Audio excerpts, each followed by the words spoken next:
Hi guys! For today's video, maglilinis po tayo kasi wala yung mga kids nasa school.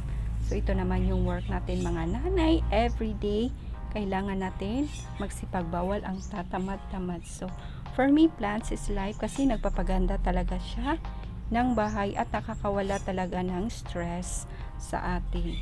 So kailangan natin magsipag, bawal ang tatamad-tamad kasi tayo lang naman ang sandalan nila guys.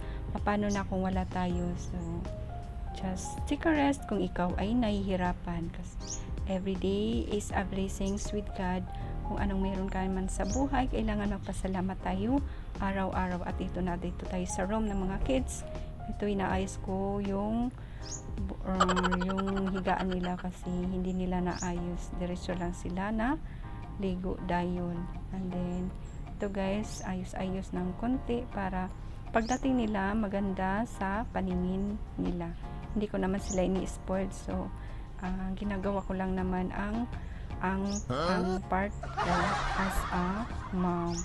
So guys, hindi mawala talaga yung plants sa aking life. Kahit saan merong plants talaga kasi nakakatulong talaga ito sa mga pollution at sa ating kapaligiran. At syempre nilalagyan ko talaga ito na mga educational materials kasi may nabasa ako guys sa online, yung mga rooms ng bata kung nilalagyan nyo ng educational materials ay nagkaka-smart daw yan guys, kasi naniniwala ako sa mga conspiracy theory. At ito guys, yung sa kitchen, madali lang naman siya hugasin kasi sanay naman ako sa mga ganitong gawain, kaya ini-enjoy ko na lang ang ganitong gawain guys. I choose this kind of life and kontento na ako kung anong meron ako guys, as long as wala akong inapakan na tao.